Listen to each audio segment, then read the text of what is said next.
Dandadan is a story following two teenagers, Momo, an expressive girl who believes in spirits, and Okarun, a timid dude who believes in aliens. And so when they challenge each other to prove the other wrong, they find that they are both right. And the following chaos that ensues is bizarre, to say the least. Dandadan is the kind of story that will have you charmed by its characters and the interactions between them in one moment, and in the next have you go, "Oh, what in God's name is that?" And due to the sheer amount of whiplash you experience by reading this story, it all just feels so bizarre and almost like a fever dream that you never truly wake up from. And I would argue that, like Berserk, you do not read Dandadan, you experience it. You experience the horror these characters feel by just looking at these designs. You experience the adrenaline flowing throughout each and every character. You experience Momo's grandma's attitude, and I mean, all I'm saying is I'll play bingo with you any day, grandma. Dandadan is weird and definitely not for everyone. However, this manga isn't the first case of using surrealism as the premise. In fact, there's a whole world of surrealistic media, and that media is what I want to talk about today. Over the years, I have grown to love surrealistic media, and while I really like it when people insert these weirder, more bizarre segments into their creations, I have a huge respect for people willing to go all the way with these concepts. Surrealistic media has the potential to contain something bizarre and weird and unique to itself, and I don't think there's a lot of appreciation for this kind of media, and honestly, I get why. Unlike other TV shows, games, movies, and more, surrealistic media is designed less to be understood and more to be experienced. I said Dandadan is one of those stories you experience, and while that stands true, I did give you the general synopsis of what is going on in this story, but if you asked me to tell you whatever is going on here, I would panic and then say an anti-drug PSA, and that level of incomprehensiveness will scare so many people away who are trying to make sense of the nonsensical. However, if you just vibe with this bizarre weird phenomenon unfolding before you, it becomes one of the most unique and distinct things you can experience in terms of media. And today, if possible, I want to 1. Ease people into this form of media and try to explain why I think it's pretty cool, and 2.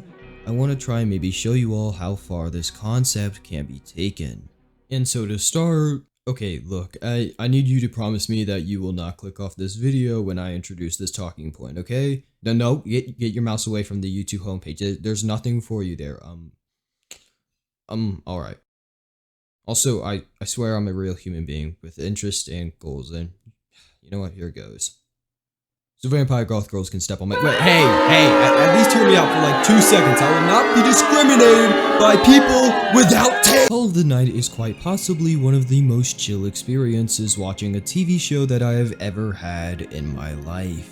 The story follows Ko, an insomniac kid who after sneaking out at night meets a vampire named Nazuna, and after discovering her identity wishes to become one himself. But the only way to become a vampire is to fall in love with one, which sucks for him because he really doesn't understand what love is. It's a bizarre premise, sure, but the reason why I bring this show up is the nighttime aesthetic. Instead of the technique of using lights and rain to illuminate this world and provide personality to it, Call of the Night uses the sky itself to provide that illumination, the colorful and star-filled skies forming together to create this alien and foreign-feeling world.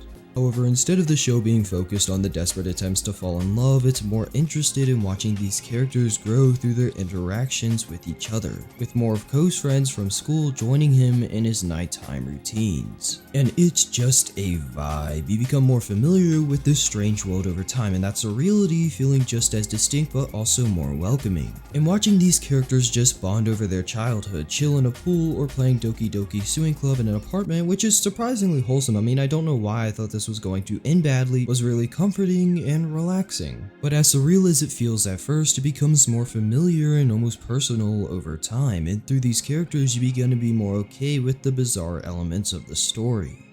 And that friendly strangers on the internet was the best I could do at easing us into this. Let's talk about nihilism. The Complex is a strange game that you don't really play as much as you do observe. The game is based on the concept of liminal spaces, images which convey feelings of emptiness, familiarity, and sometimes unease, and this game is the result of what would happen if you explored these spaces. There's nothing scary about them, there's nothing that can kill you, but by walking through each area's lonely maze-like rooms, you feel almost trapped in this bizarre, isolated world that exists outside of reality. A world where time doesn't exist, a world where nothing remarkable will ever happen.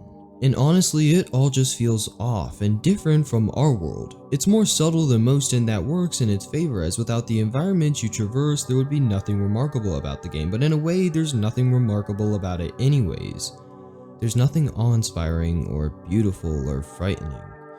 It's just you alone in this bizarre world that exists outside of the laws of nature. And just think about that. Think about how weird that would feel. Think about how lonely that would feel. Think about how terrifying that would be. To be outside of the laws of nature, alone in this world, not knowing if time will pass and if or when you will die. You see, surrealistic media can be bizarre, it can be weird, it can be comforting, and as we'll talk about, it can be scary, but there's also a subtle discomfort that can come from surrealistic media. Something that makes you feel safe, yet afraid. Afraid of what will happen to you. And then there's Berserk.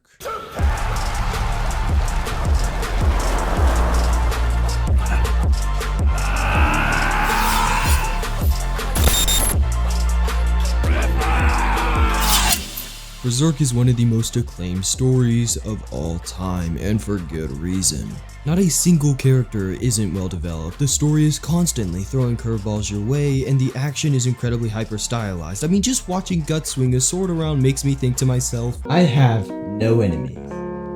But for Griffith, there's a special place in hell right for you. However, as cool and complex as the story can be, it's also terrifying. The eclipse is single-handedly the most horrifying moment I have ever witnessed in any piece of media. 20 chapters of pure terror, pain, and suffering across each and every panel, conveyed in the horrifying realization that maybe we are not the rulers of this world. Maybe we are just ants to be stepped on and killed.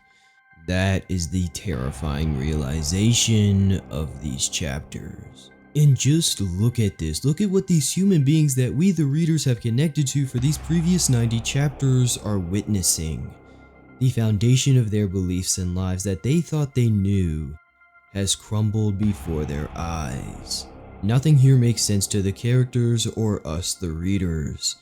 It is pure nightmare fuel designed to have us stare and try to comprehend something that cannot be. You may have already noticed that I am speaking pretty vaguely about this moment as well as showing as little as possible, and that's because 1, I don't want to ruin the story for you if you haven't read Berserk, but also for the reason that I can't. Berserk is one of those stories that, while incredible, is known as one of the darkest stories ever told in any medium, meaning that showing certain panels or clips and even touching on some elements could get this video taken down from the internet altogether.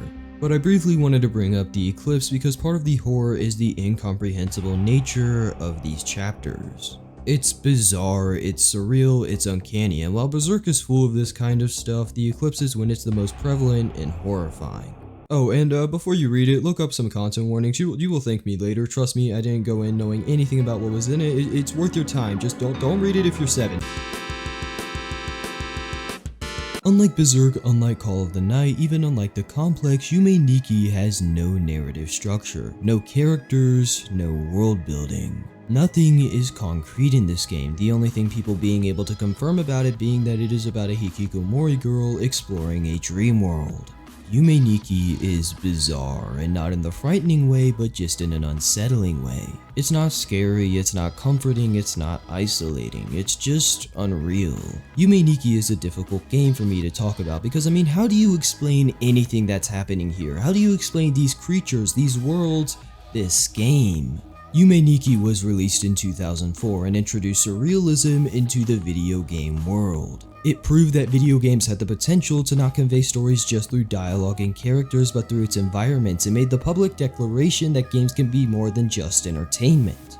They can be experiences both bizarre and strange and inhuman, and if Yume Nikki is just simply a little surreal indie game, then its impact was something devastating. Many people not only hailing it as one of the best indie games, but developers also taking inspiration from Yume Nikki and creating games such as Doki Doki Literature Club, Release of the Painful, and Undertale. And I mean, you gotta admit that's a little cool that this little indie game made by one person created a chain reaction of surrealistic content across media.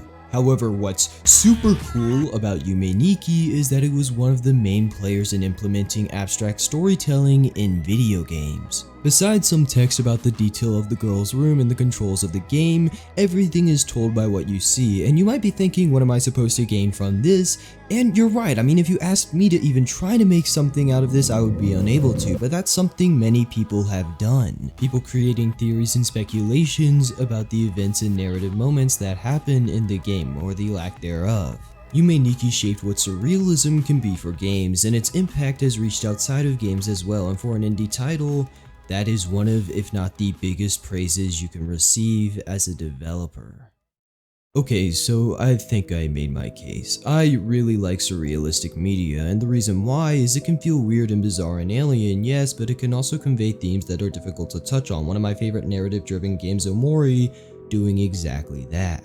It's difficult to explain how experiencing this kind of media feels, but the best way I can describe it is it has a similar vibe to staying up late as a kid watching TV and staring at the screen as the shows you normally watch switch to a more adult-oriented show or movie.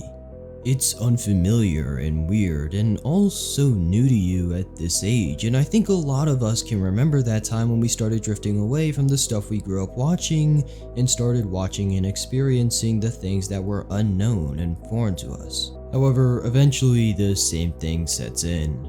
Those things we found so new and exciting when we were 12 began becoming more normal and typical for us.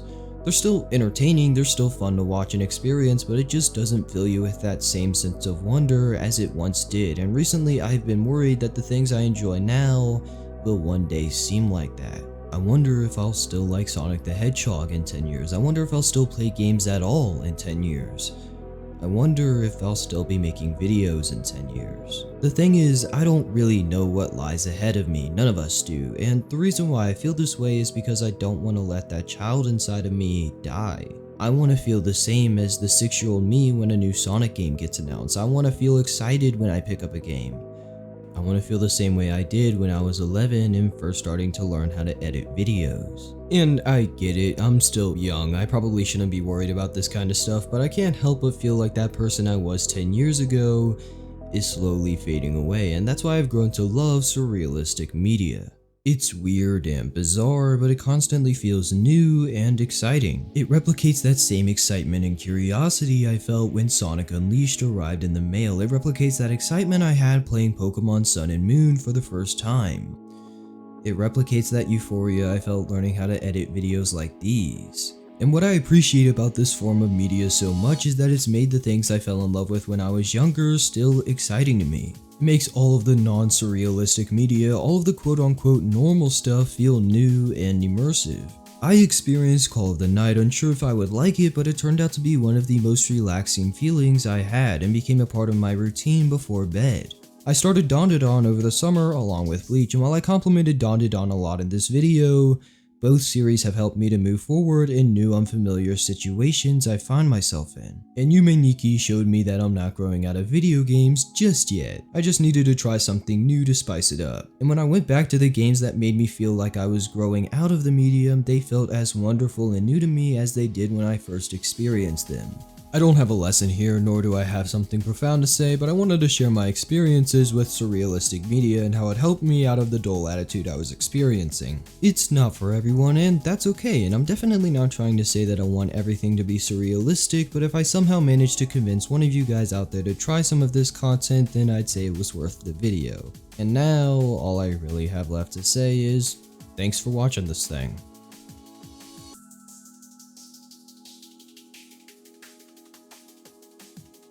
Hello there, friendly strangers on the internet, I appreciate you stopping by. I put myself through a little bit of a time crunch for 4th of July over here in America, and I started trying to learn DaVinci Resolve for some effects you saw in the video. I had a lot of fun being able to talk about things I normally wouldn't be able to talk about, and I want to say thank you for tuning into this. Anyways, take care of others, and I will see you next time.